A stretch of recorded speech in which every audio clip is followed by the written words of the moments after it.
దేవుని బిడ్డలారా, దేవుని వాక్యము చదువుకుందాం.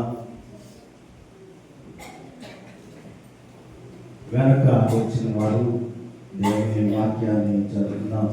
ప్రసంగి గ్రంథము 4వ అధ్యాయము 2వ వచనంలో, కాబట్టి ఇంకను బ్రతుకుచున్న వారి కంటే ఇంతకు ముందు కాలము చేసిన వారే ధన్యులు. ఎంత మంచి మాట. 13:1 లూకా సువార్త. పిలాతు గలిలయులైన కొందరి రక్తము వారి బలులతో కలిపి ఉండెను. ఆ కాలమున అక్కడున్న కొందరు ఆ సంగతి యేసు క్రీస్తు ప్రభువుతో చెప్పాను. ఈ రెండు విషయాలు కూర్చోండి.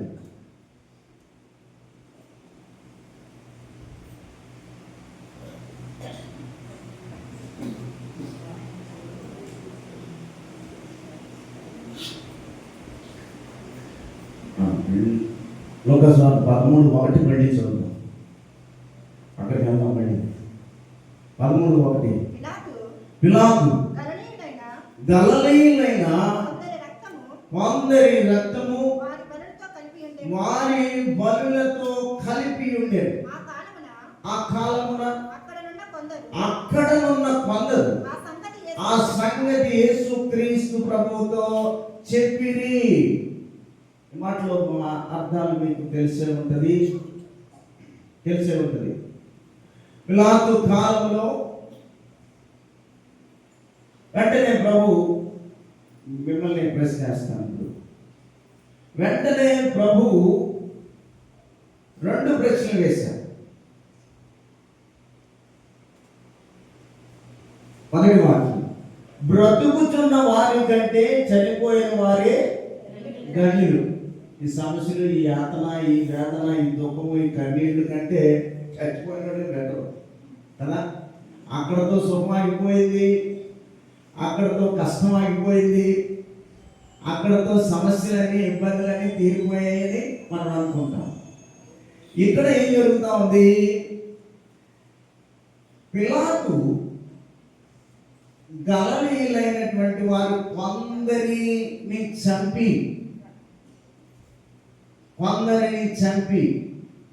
వారి రక్తాన్ని బలిచ్చినటువంటి పశువుల రక్తములో కలిపి, బాగా అర్థం చేసుకోండి. 2 ప్రశ్నలు ఉన్నాయి మీకు. ఇయ్యబొంటి అయ్యబొంటి ఏం చెప్తారో చూస్తాను నేను, ఊరుకునేది లేదు. ఏమంటున్నాడు?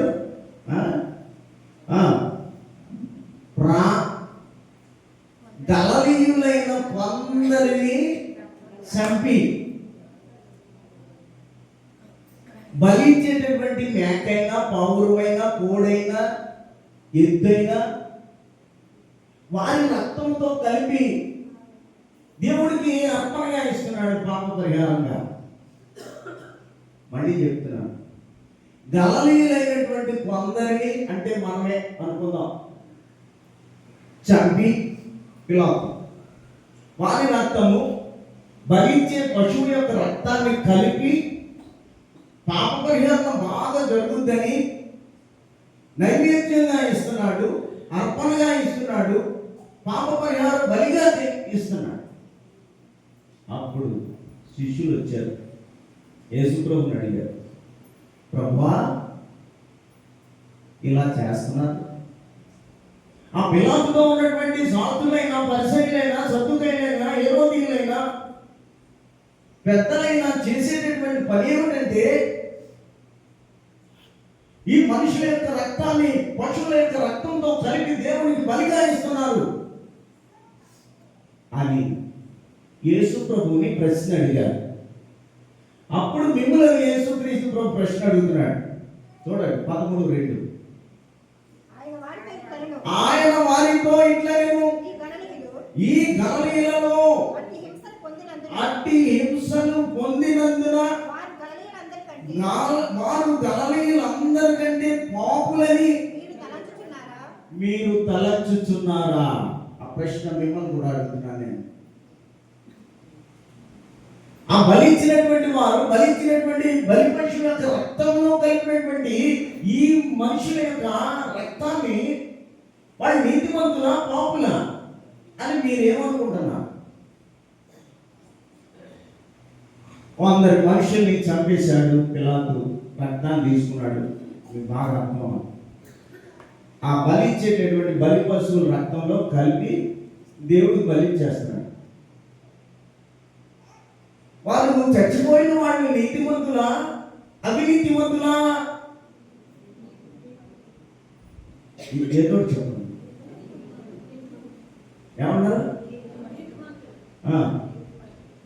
సరే, రెండో ప్రశ్న సమాధానం అలా ఉంచారు. అందరూ నీతిమంతులే అన్నారు మీరు. ఓకే, రెండో ప్రశ్న 13:4 అదే వాక్యంలో చూడండి, టైం అయిపోతుంది. మరియు సిలోయంలోని గోపురము పడి చచ్చిన ఆ 18 మంది యెరూషలేములో కాపురం ఉన్నవారి కంటే అపరాధులని మీరు అనుకుంటున్నారా? గోపురం పడి చచ్చిపోయిన వాళ్ళు నీతిమంతులా అపవిత్రులా? మీరు చెప్పండి.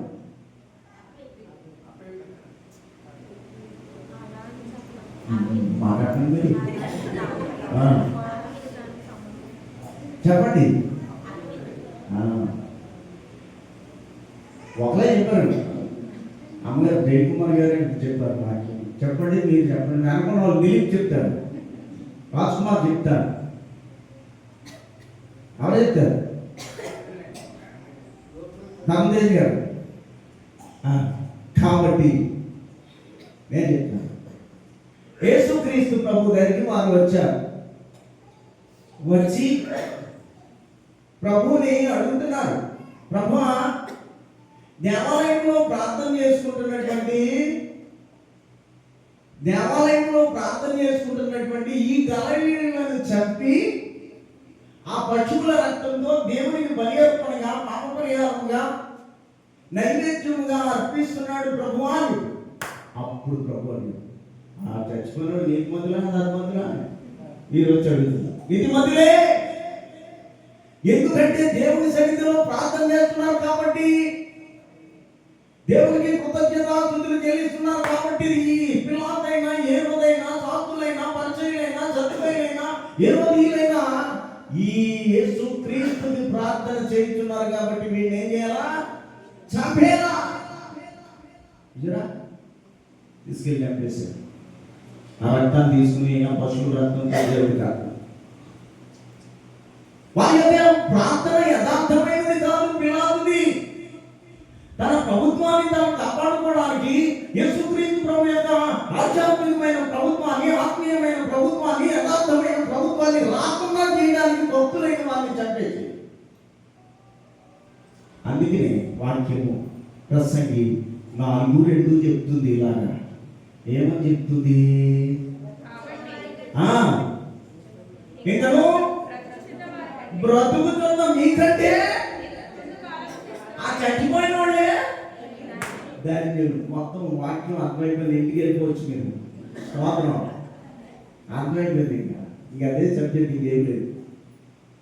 మనం కూడా అంతే. దేవాలయంలోకి వచ్చిన తర్వాత పవిత్రంగా ఉండాలి, పరిశుద్ధంగా ఉండాలి. చచ్చిపోతే నీ రక్తం అంటే ప్రాణం. దావీదు చెప్పాడు అన్నమాట. 103వ కీర్తనలో చదువుకుంటాం. వద్దు, 103:2 ఉంటుంది. నా ప్రాణమా యెహోవాను సన్నిధించుము.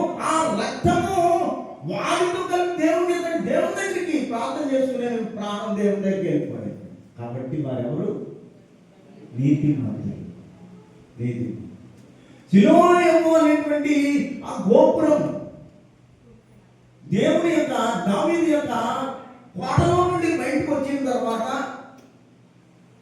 ఒక చక్కని తోట ఉన్నది, ఉద్యానవనం ఉన్నది. ఆ ఉద్యానవనం చుట్టూలో కోనేరు ఉన్నది. మధ్యలో బెతస్దా కోనేరు అంటాము, సిలోయము అనేటువంటి కోనేరు అంటాము. ఇలాంటి కోనేరులు కొన్ని ఉన్నాయి. ఈ కోనేరులో చుట్టూరు కూడా ఈ యొక్క గోడ కట్టించాడు. గోడ మీద శిఖరం పెట్టాడు. ఆ గోడలోనికి ప్రవేశించడానికి, ఆ కోట అంటే ఆ గోడ నుండి గోడ దాటి రావాలి. గోడకేమో శిఖరం ఉన్నది. ఆ శిఖరము ఎక్కడ ఉన్నది చూడండి ఒకసారి. ఆ మాట మనం చూస్తాం. నెహెమ్యా గ్రంథం 3వ అధ్యాయం 15వ వచనం చివరి భాగంలో మనం చూస్తున్నాం. ఇదియు కాక దావీదు పట్టణం నుండి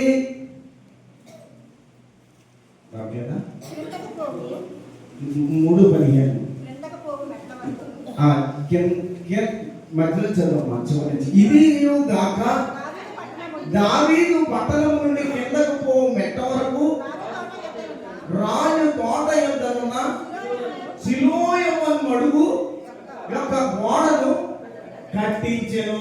ఆ గోడ యొక్క చివర ఆ తోటలో వస్తున్నారు. అంటే దేవుని ప్రశాంతంగా ప్రార్థన చేద్దామని, దేవుని స్తుతిద్దామని, దేవుని కనపడదామని ఆ తోటలో ప్రవేశిస్తున్నప్పుడు గోడ పడిపోయి 18 మంది చచ్చిపోయారు. ఈ ప్రశ్న మీది కదా. వారు ఏ పని మీద ఉన్నారు? దేవుని పని మీద ఉన్నారు.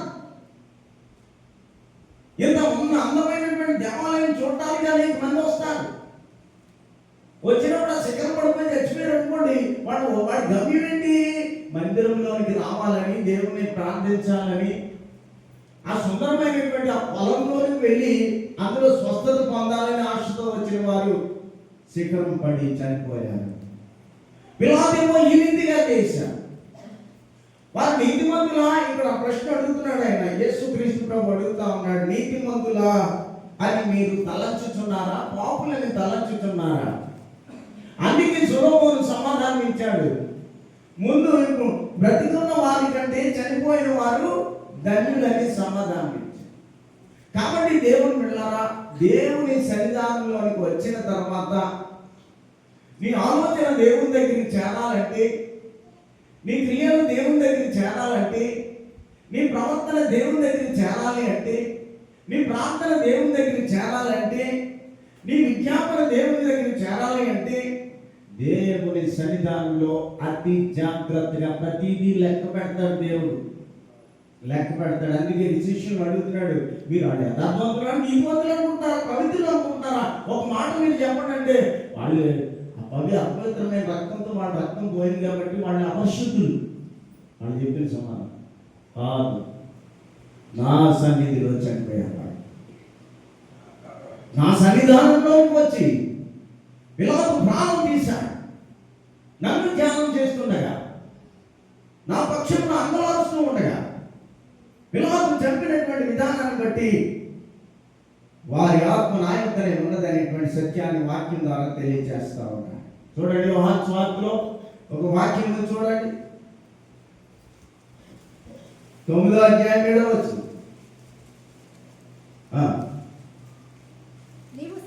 నీవు సిలోయం కోనేటికి వెళ్ళి అందులో నీ కన్నులను కడుగుకొనుమని చెప్పాడు. అంటే అందులో పడుకుంటే పవిత్రత ఉన్నదా, పరిశుద్ధత ఉన్నదా, యథార్థత ఉన్నదా? యేసుక్రీస్తు ప్రభు చెప్పాడు గుడ్డివాడికి, వాడు కళ్ళతో నజరేతు వాడను నన్ను కరుణించుము, దావీదు కుమారుడు నన్ను కరుణించమని ప్రార్థన చేసి యేసుక్రీస్తు ప్రభు దగ్గరికి వెళ్తే యేసు ప్రభు అక్కడ ఉన్నటువంటి బూడిదను తీసి ఆయన కన్నులకు రాసి, నీ పోయి ఆ సిలోవ నదిలోకి వెళ్ళి, ఆ కోనేరులోకి వెళ్ళి, ఆ పడుగులోకి వెళ్ళి నీ మొహం కట్టుకుంటే నువ్వు స్వస్థత వస్తుందని చెప్పాడు. అంటే ఆ నీరు ఎంతో పవిత్రమైనది. అలాంటి దాన్ని చూడడానికి వారు దర్శించడానికి వచ్చిన వారి మీద ఆ శిఖరం, ఆ గోడ యొక్క శిఖరము పడి 18 మంది చచ్చిపోయారు. వారి అంగుళాలకు దేవునికి వినబడి ఉన్నదని దేవుని వాక్యము తెలియచేస్తా ఉంది. కాబట్టి దేవుని బిడ్డలు మనం ఎప్పుడూ కూడా దేవునిలోకి రాకముందు ఒక తపన ఉండదు నీకు. జాగ్రత్త, మూడు విషయాలు మీకు ముగిస్తాను. దేవునిలోకి రాకముందు ఒక తపన ఉండదు దేవునిలోకి వెళ్ళాలని. అయ్యి మామూలు వెళ్ళిపోయి నేను ఎలా జీవించాలంటే నా జీవితం ఇంకా దేవునికి సమర్పించాలి. ఎలా జీవించాలి అంటే దేవుని యొక్క వ్యక్తిగతమైనటువంటి విషయాలను బుర్రట్టకూడదు, పక్కన విషయాలను బుర్రట్టకూడదు, పాపంలో అడుగు పెట్టకూడదు. ఇలా అనుకుంటాను. రాకముందు రాకముందు అనుకునే మాటలు ఇవి. నా జీవితం దేవుళ్ళకి వెళ్తే, దేవుడు మార్గంలోకి వెళ్తే ఎలా ఉన్నానో తెలుసా? ఊహలు, దేవుడు రాకు. అదే మంచిది నన్ను అడిగితే, అదే మంచిది. దేవుని సన్నిధానంలోకి రాకముందు నీ జీవితము ఎంత సున్నితముగా ఉంటుందో, ఎంత పవిత్రముగా ఉంటుందో, ఎంత యథార్థముగా ఉంటుందో. నీ తపనేంటి? దేవుళ్ళకి వెళ్ళాలి, ఇంతకంటే పవిత్రంగా జీవించాలి. దేవుళ్ళకి వెళ్ళాలి, నా యథార్థమైనటువంటి జీవితాన్ని ఇక మీద మళ్ళీ అనంత తీరిని చూడకూడదు అని దేవుని యొక్క సన్నిధానంలోకి వస్తున్నటువంటి స్థితి మీ అందరికీ కనబడుతుంది. నాకు కూడా బాప్తిజం పొందకముందు, ప్రభువులోకి రాకముందు, నీ ఇంటిలో సంచారం నువ్వు చేస్తున్నప్పుడు, నీ ఉద్యోగంలో సంచారం చేస్తున్నప్పుడు, నీ జీవితం ఏమిటంటే ఒక తపన దేవుళ్ళకి వెళ్ళాలి. వచ్చేసాం, అక్కడ నది ఒడ్డున ఉన్నారు. రండి అన్నాడు. అప్పుడు దాకా చేపలు పట్టుకుంటున్నాడు. కష్టమనే చేప పట్టాడు పేతురు, యోహాను. కష్టమనే చేప, శ్రమ అనే చేప, దుఃఖం అనే చేప, సంతోషం అనే చేప, ఇవన్నీ పడుతున్నాడు. కాలం జరిగిపోతా ఉంది. కానీ హృదయంలో లోటు ఉన్నది.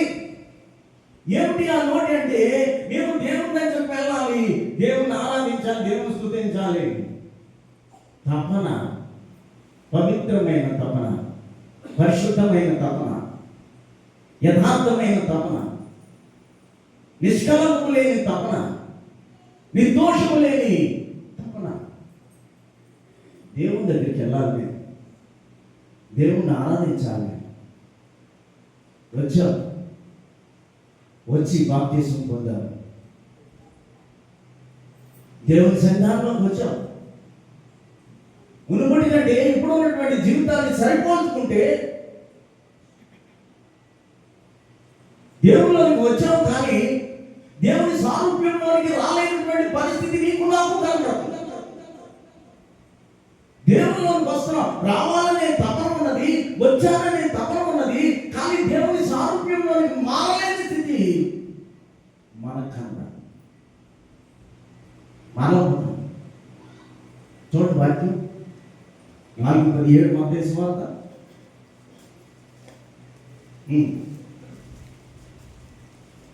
ఇప్పటి నుండి యేసు పరలోక రాజ్యము సమీపించుచున్నది కనుక మీరు మారు మనసు పొందుడని చెప్పుచు ప్రకటింప మొదలు పెట్టెను.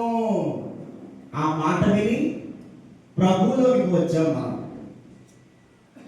ప్రభు చెప్పినటువంటి మాట ఏంటి? పరలోక రాజ్యం ఉన్నది, పరలోక రాజ్యంలో నీవు పవిత్రంగా ఉండాలి అంటే దేవుని రాజ్యానికి పోవాలి, ముందు బాప్తిసం పొందాలి, రక్షణ పొందాలి,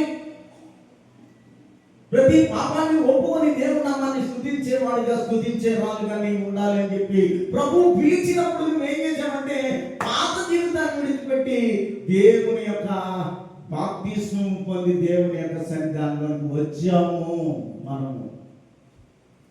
ఇక్కడికి వచ్చి మన పిలుపు ఎలా ఉంది చూడండి. వాక్యం 7:21. అదే మత్తయి ఎలా ఉంది? మనము ఏమన్నా వచ్చి ప్రభువా ప్రభువా నజరేతు కుమారుడా, దావీదు కుమారుడా, పరలోక రాజ్యములోనికి ప్రవేశించుడు గాని పరలోకమందున నా తండ్రి చిత్త ప్రకారము చేయువాడే. వస్తున్నాం అంతే. బాప్తిజం పొందకముందు జీవితమే బాగుందండి అడిగితే. జాగ్రత్తగా ఆలోచించండి. బాప్తిజం పొందకముందు నీకు తపన ఉన్నది, పరిశుద్ధమైన తపన, పవిత్రమైన తపన, యథార్థమైన తపన. ఈ జీవితాన్ని వదిలిపెట్టాలి, దేవుని యొక్క మందిరంలోకి వెళ్ళాలి, దేవుని పరిశుద్ధమైనటువంటి వాక్యాన్ని వినాలి. దేవుడు పిలుస్తున్నాడని ఆ శిష్యులు బయలుదేరి వలలు విడిచి వచ్చినట్లుగా వచ్చారు. మీరు వలలు విడిచిపెట్టి వచ్చేసారు. రండి నన్ను వెంబడించాడు. మనం చేస్తున్న పనేంటి? ప్రభువా, అబ్బా ప్రభువా, ఓ ప్రభువా నా ప్రార్థన అంగీకరించు. లేదు, ఇక్కడే మన ప్రేమ. దేవుని యొక్క సారూప్యం రాకుండా, దేవుని యొక్క స్వరూపం రాకుండా, దేవుని యొక్క ఆ శ్రేష్టమైనటువంటి రూపం రాకుండా నువ్వు ఏమడిగినప్పటికీ పొందలేవు. ఎక్కడున్న వాళ్ళు అక్కడే ఉన్నా. రావడమేమో పవిత్రంగానే వచ్చాము, నువ్వు ఆలోచించే విధానం బాగుంది, నువ్వు ఆలోచించే నడిచేటటువంటి నడవడికి బాగుంది, నువ్వు నడిచేటటువంటి ప్రతిదీ బాగుంది. కానీ యేసుక్రీస్తు ప్రభు యొక్క రూపంలోకి రాలేకపోతున్నాం. వస్తే కలతలు ఉండవు, వస్తే వ్యతలు ఉండవు, వస్తే ద్వేషము ఉండదు, వస్తే కక్ష ఉండదు, వస్తే కార్పుణ్యం ఉండదు, వస్తే దూషణ ఉండదు, వస్తే వాగ్వాదం ఉండదు, వస్తే విమర్శలు. వచ్చినట్టే ఉంటుంది. మీరు చూడండి, నివురు తప్పిన నువ్వు అంటాం కదా, అది ఉండిపోతాం అంతే. మనం పైకి ప్రభు ఆకారం కనపడుతున్నాం కానీ లోపల అగ్ని ఉన్నదని నేను అనుకుంటున్నాను. నా జీవితం కూడా అంతే. నేనేమో వాక్యం చెప్తున్నాను కానీ నాలో ఉన్నటువంటిది మారలేదేమో, మార్పు లేదేమో. ప్రభు దగ్గరికి రాకపోతున్నటువంటి తపన ప్రభువులోకి వచ్చిన తర్వాత లేదు. వచ్చిన తర్వాత నేను మారవలసినది ఇంతకు ముందు ఉన్నటువంటి క్రీస్తులోనికి రావాలి అనే ప్రసవ వేదన ఉంది. నీకు నాకు ఉంది, వచ్చేసానన్న ప్రసవ వేదన ఉంది. కానీ దేవుని స్వారూప్యాన్ని నేను రాలేకపోతా ఉన్నాను. దేవుని వాక్యంలో మనం చూస్తాం. గర్భంలో పెట్ట ఉండగా ఏం చేస్తాం?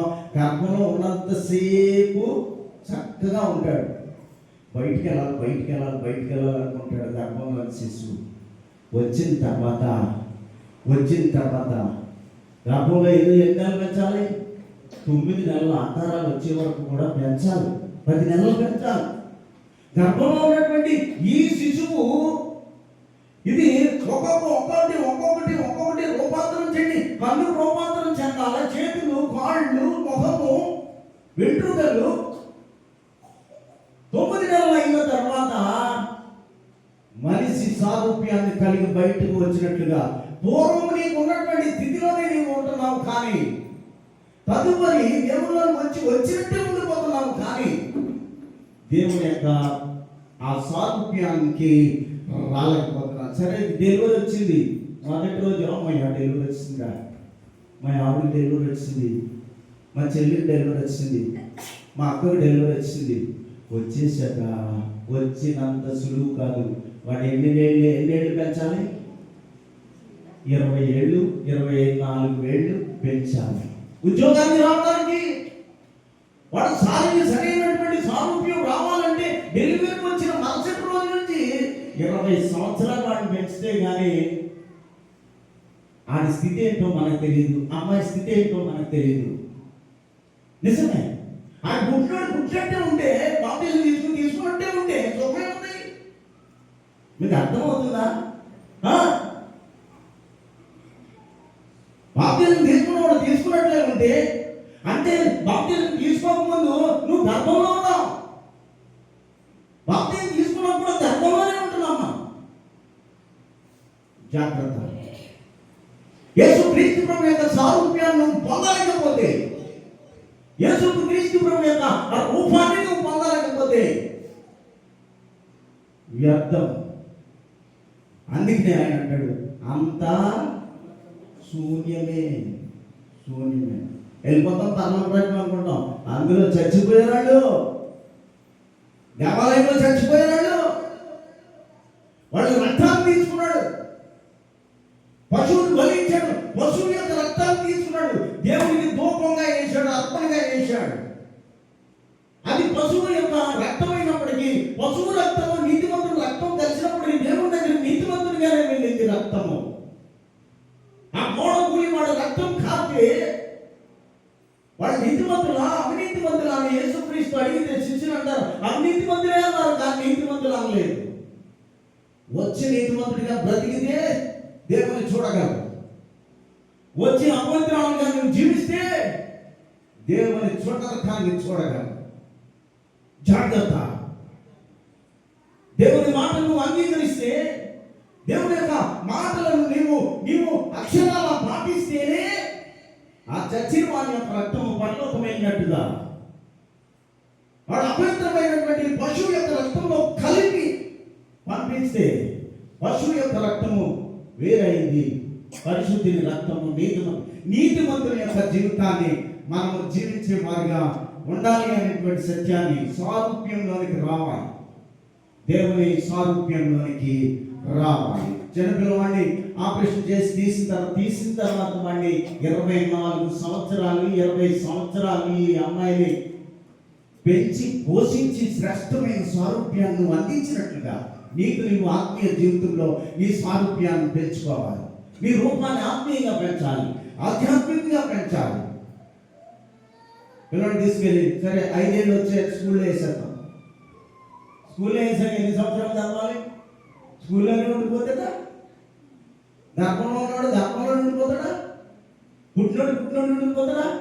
లేదు, మన జీవితాలు అరీతిగా ఉన్నాయేమో నేను ఈ మాటలు చెప్పడానికి ముందుకి వచ్చి ఉన్నాను. గలతీ పత్రిక చూడండి 19వ వచనము 4వ అధ్యాయంలో దేవుని యొక్క సారూప్యం ఏ రీతిగా ఉండాలి. మారుమనసు పొందావు, బాప్తిసం పొందావు, రక్షణ పొందావు, ప్రభు పాలన వింటున్నావు, ఇవన్నీ కూడా వదిలిపెడతా ఉన్నావు, దేవునిలోకి విడిచిపెడుతున్నావు. మనం సామాన్యంగా తీసుకుంటున్నావు, అన్నీ కూడా సామాన్యంగానే తీసుకుంటున్నాం నీ జీవితంలో. చూడండి 4:19, నా పిల్లలారా క్రీస్తు స్వరూపము మీ అందు ఏర్పడు వరకు మీ విషయమై మరలా నాకు ప్రసవ వేదన కలుగుతున్నది మిమ్మును గూర్చి. అది భక్తులు చేసేటటువంటి విజ్ఞాపన. ఒకసారి అన్నాడంట, నిజమే, దేవుని మాటలు విని ఒకసారి మీరు జన్మించారు. పాప జీవితంలో ఉన్నవారు ఎక్కడికి వచ్చారు? మారు మనసు వచ్చింది, బాప్తిసం పొందారు, రక్షణ పొందారు, ప్రభు బలలో ఉంటున్నాము, ప్రభు కొరకు ఎదురు చూస్తున్నాము. ఇవన్నీ లోపలే జరుగుతున్నాయి తప్ప నిగురు తప్పిన నిక్కువలే ఉన్నారు, కానీ క్రీస్తు రూపము సారూప్యము రావడం లేదు. ఉంటే ఎల్లప్పుడూ దేవునికి ఇష్టమైన పాత్రగా ఉంటాం. అందుకే అంటాడు, మళ్ళీ వస్తుంది నాకు, ఈయన అంటాడు నాకు మళ్ళీ ప్రసవ వేదన వస్తుంది. నీతిమంతునికి ప్రసవ వేదన వస్తుందంట, పాపాత్మురాల గురించి,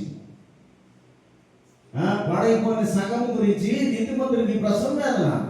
అదే చెప్తాడు ఈయన.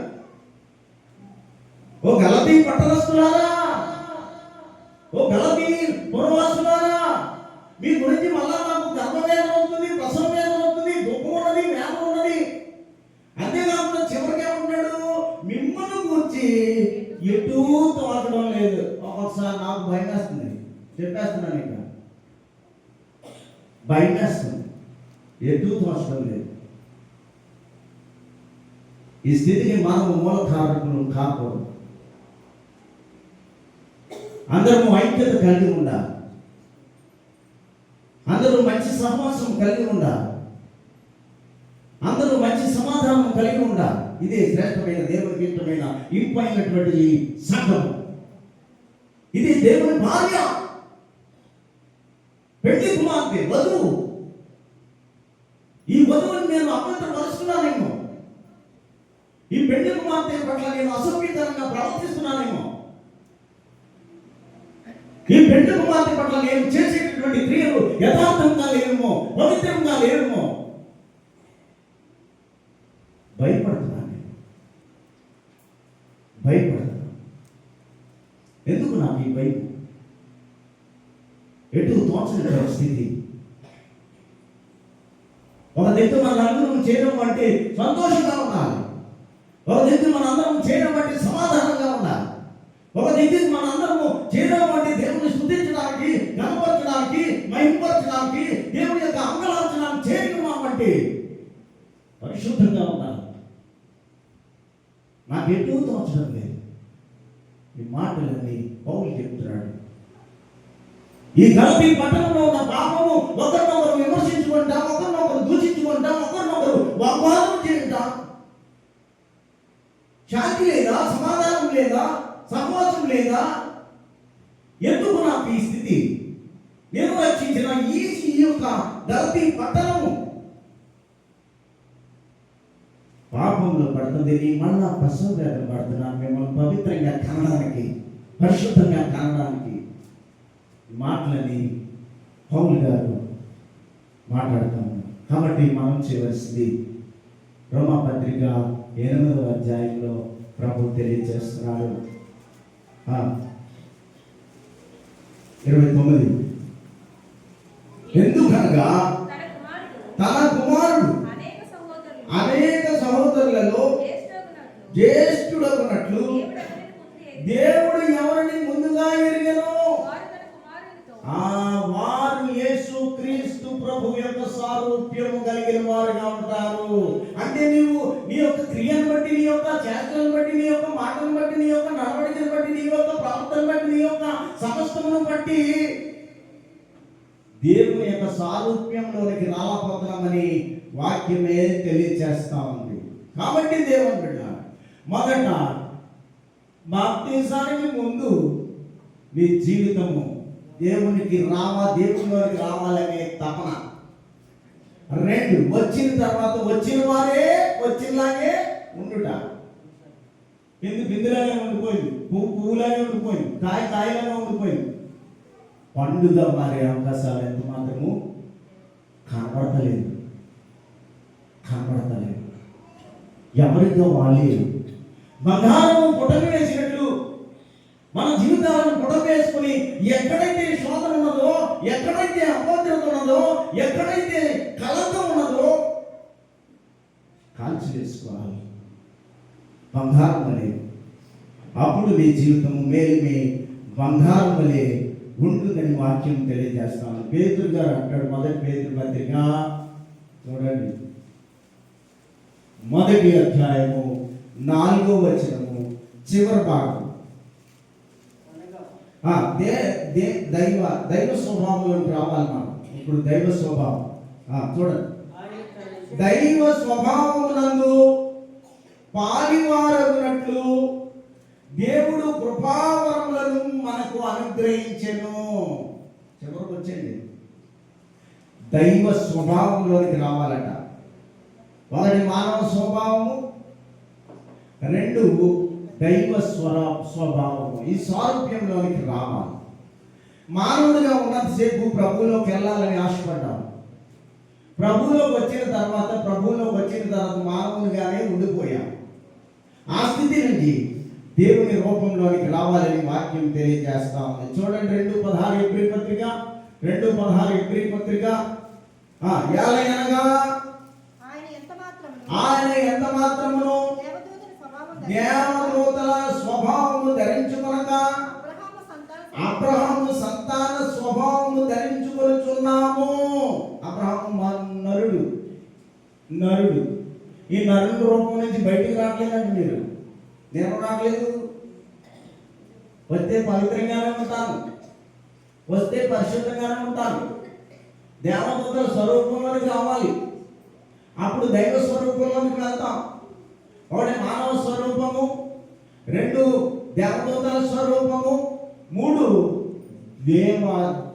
దైవ స్వరూపము అంటే దేవుని స్వరూపము.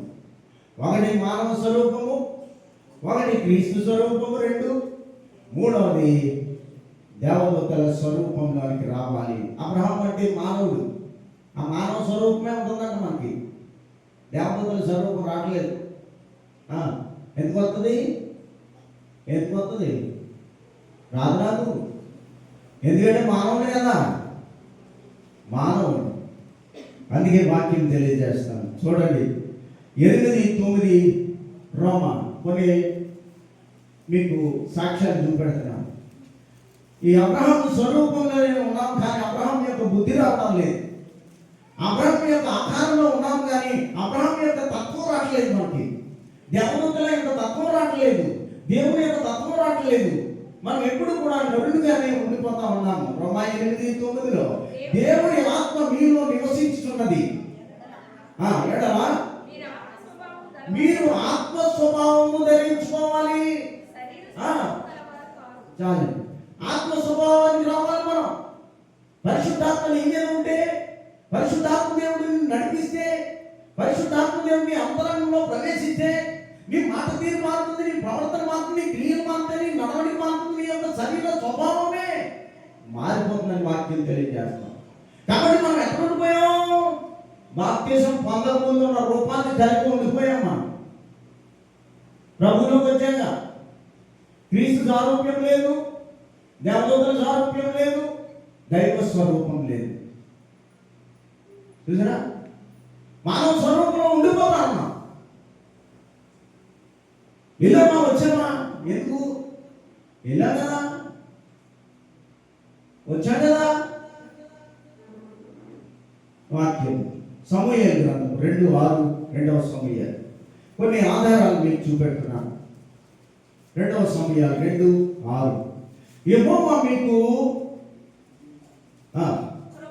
కృపను సత్య స్వభావమును అగపరచును, నేనును మీరును చేసిన ఈ క్రియలన్నిటినీ బట్టి మనకి ప్రత్యుపకారం వస్తుంది. నీ క్రియలను బట్టి, నీ చేష్టలను బట్టి, నడవడికను బట్టి, నీ ప్రవర్తన బట్టి, నీ యొక్క మాట తీరును బట్టి మనకు ప్రత్యుపకారం ఇస్తాడంటే దేవుడు. ప్రత్యుపకారం ఇస్తాడు. జాగ్రత్త ప్రియ సహోదరి, ప్రియ సహోదరుడా. నువ్వు చిన్నడు అవ్వచ్చు, యవనస్తురాలు అవ్వచ్చు, పెద్దోడు అవ్వచ్చు, వృద్ధాప్యంలో ఉండొచ్చు, భార్య భర్త అవ్వచ్చు, పెళ్లిగారులు కావచ్చు, ఉద్యోగం ఉండొచ్చు, ఉద్యోగం లేకపోవచ్చు, పిల్లలు ఉండొచ్చు, పిల్లలు లేకపోవచ్చు. కానీ దేవుడు ఏదైతే మీరు ఇందుతున్నారో, ఏదైతే ఏ కొంచెంతో అయితే కొలుస్తారో ఆ కొంచెంతో కొలిసిన దాన్ని తిరిగి నీకు ప్రత్యుపకారం ఇస్తాడు దేవుడు. ఏ ప్రత్యుపకారం ఇవ్వాలి అంటే ఈ నివురు కప్పినటువంటి ఈ దేహాన్ని పొటమి వేయబడాలి, దేవుని వాక్యం చేత కాల్చబడాలి, దేవుని స్వభావం మనకు రావాలి, దేవదూతల స్వభావం మనకు రావాలి, యేసుక్రీస్తు స్వభావం మనకు రావాలి. మనుష్య స్వభావంలో మనము మానవత్వంగానే మానవ మాటలు ఉంటాయి, మానవత్వంగానే మనిషి అవతారంగానే ప్రవర్తన ఉంటుంది, మనుషుల్లానే క్రియలు ఉంటాయి. దేవదూత రూపంలోకి వస్తే, క్రీస్తు రూపంలోకి వస్తే, దైవ రూపంలోకి వస్తే అద్భుతమైనటువంటి ఆశీర్వాదాన్ని పొందుకుంటాం. అద్భుతమైన మన పితరులైన వాళ్ళు అనేక మందిని మనం చూస్తూ ఉంటాం. వారు పొందిన ఆశీర్వాదాలు మనం చూస్తాం. వారు పొందినటువంటి క్రియలు, వారు చేసిన క్రియలను బట్టి దేవుడు ఆశీర్వాదాన్ని ఇచ్చాడు. ఏ కొంచెంతో కొలిచాడో ఆ కొంచెం ఆశీర్వాదాన్ని వారు తీసుకున్నారు. కనుక దేవుని వాక్యము సత్య స్వభావము, దేవుని కృపను సత్య స్వభావం మనం అగుపరచాలి. అప్పుడు ఆయన కూడా నీకు ప్రత్యక్షతనిస్తాడు, ఆయన కనికరిస్తాడు. పేతురు పత్రికలో, మొదటి పేతురు పత్రిక 4వ అధ్యాయంలో కూడా ఒక ఆధారం మనకు ఉంటుంది. 3:4 శ్రేష్టమైనటువంటి ఆధారము, సాధువైనట్టు, మృదువైనట్టు. 3:4 సాధువైనట్టు, మృదువైనట్టునైన గుణమును అక్షయ అలంకారముగా మీ హృదయపు అంతరంగ స్వభావము మీకు అలంకారముగా ఉండవలెను, అదే దేవునికి విలువ కలిగినది. సాధువైన మనసు ఉండాలమ్మా, సాధువైన మనసు ఉండాలి, మృదువైన మనసు ఉండాలి, సున్నితమైన మనసు ఉండాలి, మంచి నైపుణ్యత ఉండాలి మీకు. అది లోకపరమైన నైపుణ్యత కాదు, శరీర సంబంధమైన నైపుణ్యత కాదు, వ్యక్తిగతమైన నైపుణ్యత కాదు. ఆత్మీయమైన, ఆధ్యాత్మికమైన నైపుణ్యత నీకు ఉన్నప్పుడు నువ్వు దేవుని క్రీస్తు రూపాన్ని కలిగి ఉంటావు, క్రీస్తు ప్రేమను కలిగి ఉంటావు, క్రీస్తు క్షమాపణ కలిగి ఉంటావు, క్రీస్తు యొక్క సమస్తమును నీకు దేవుడు ఇస్తాడు. అప్పుడు దేవదూత రూపం వస్తుంది, అప్పుడు దేవుని రూపంలో మమేకమవుతావు. అంతే తప్ప పిలాతు చేసిన ఘోరమైన పని, ప్రభు యొక్క మందిరంలో వారు మరణించినప్పుడు, ప్రభు యొక్క మందిరంలోకి వచ్చి ప్రార్థన చేస్తున్నప్పుడు వారు తలను ఖండించారు.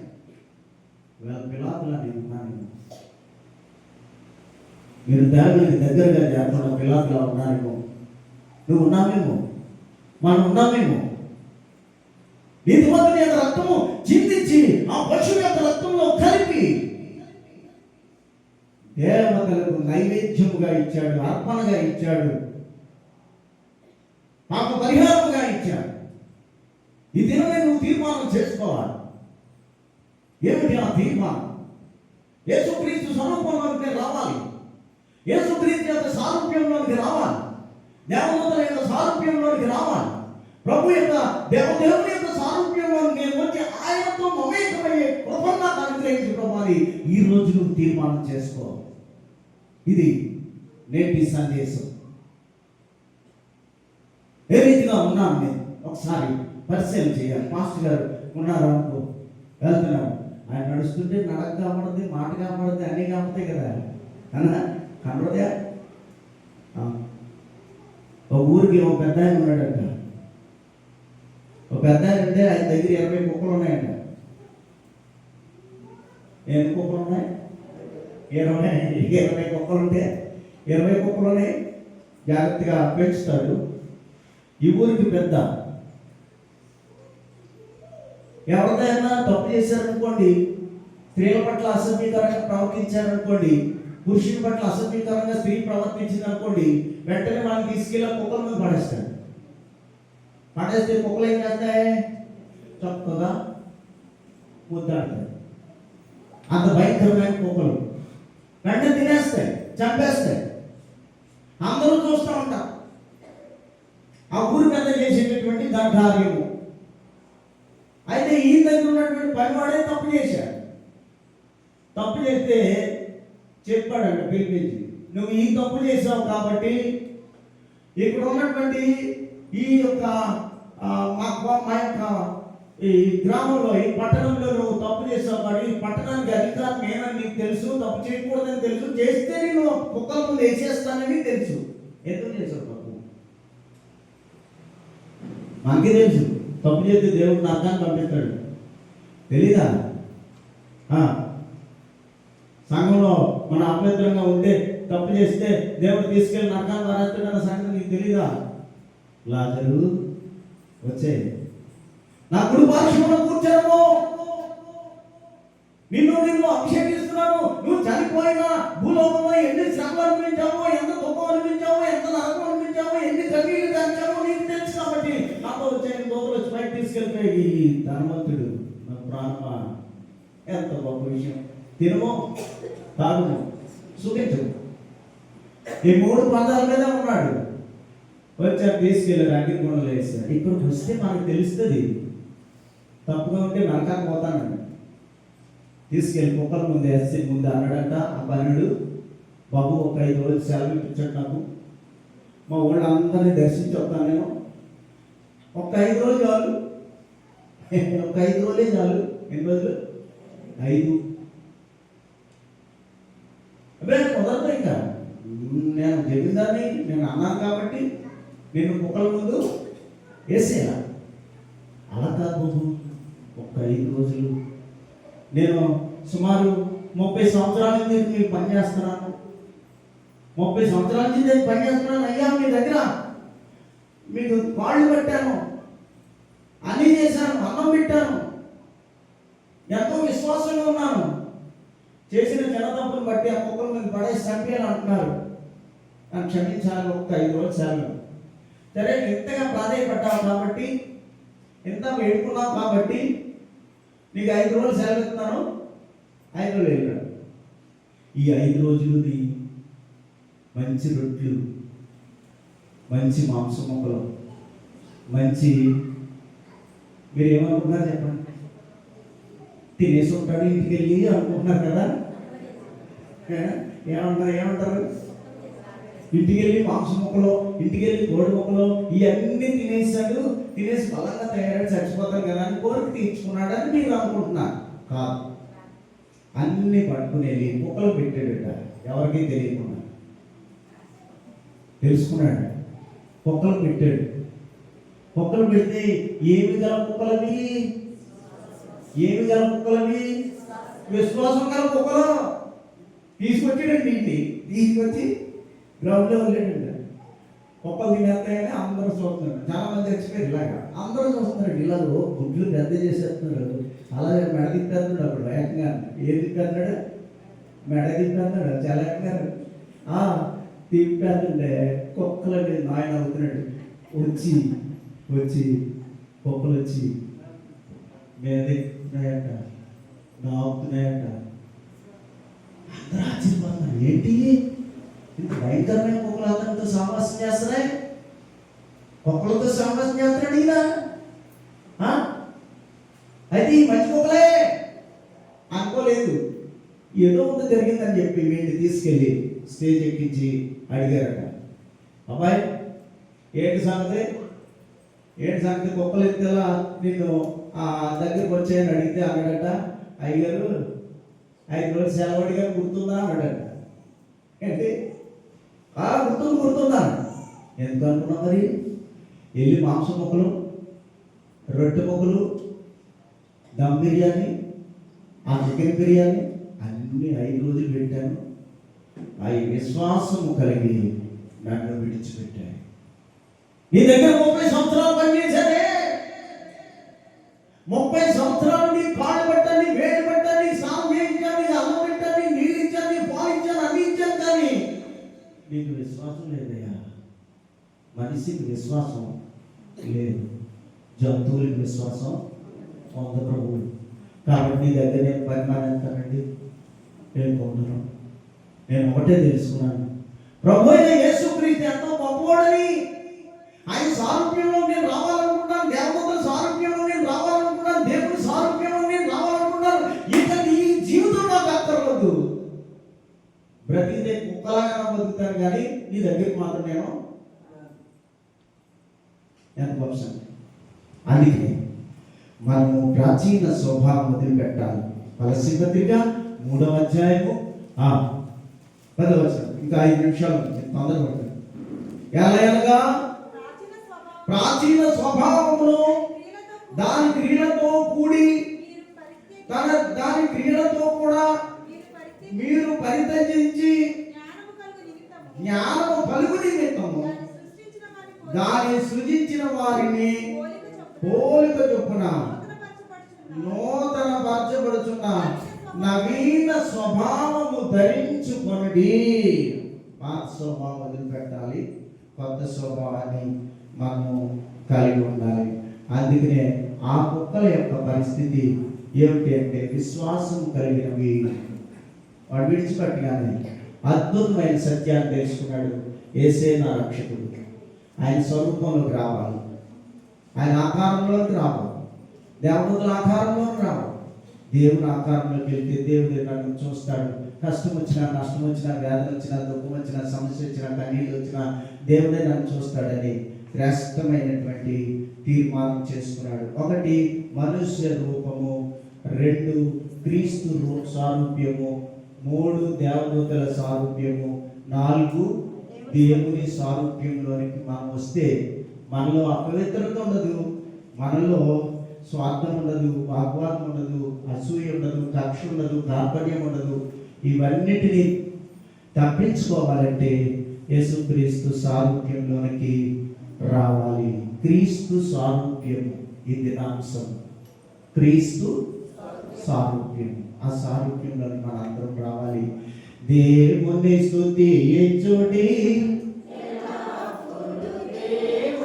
353 దేవుని స్తుతించుడి ఎల్లప్పుడూ దేవుని స్తుతించుడి, దేవుని స్తుతించుడి ఎల్లప్పుడూ దేవుని స్తుతించుడి. ఆయన పరిశుద్ధ ఆలయమందు ఆయన సన్నిధిలో ఆయన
సన్నిధిలో ఆయన సన్నిధిలో ఎల్లప్పుడూ దేవుని స్తుతించుడి. దేవుని స్తుతించుడి. ఎల్లప్పుడూ దేవుని స్తుతించుడి. దేవుని స్తుతించుడి. ఎల్లప్పుడూ దేవుని స్తుతించుడి. Praise Lord. హల్లెలూయా. కాబట్టి మనము దేవుని సారూప్యంలోనికి చేరాలని ప్రేమతో మిమ్మలను తెలియజేస్తూ ఆయన రక్తముతో ప్రోక్షింపబడి ఆకాశపు వాకిలికి ఆశీర్వదించును గాక. ఆమేన్. ఆదరణకర్త అయిన పరిశుద్ధాత్మని ఆదరణ, అన్యోన్య సహవాసము కూడా వచ్చిన మనకును, ఈ దినము రాలేనటువంటి వారికి, బలహీనముగా ఉన్న బిడ్డలకు, ఆయా దేశములలో పట్టణంలో ఉన్న సంఘ సంబంధితులందరికీ దేవుడు సదా తోడై ఉండి దీవించి ఆశీర్వదించును గాక.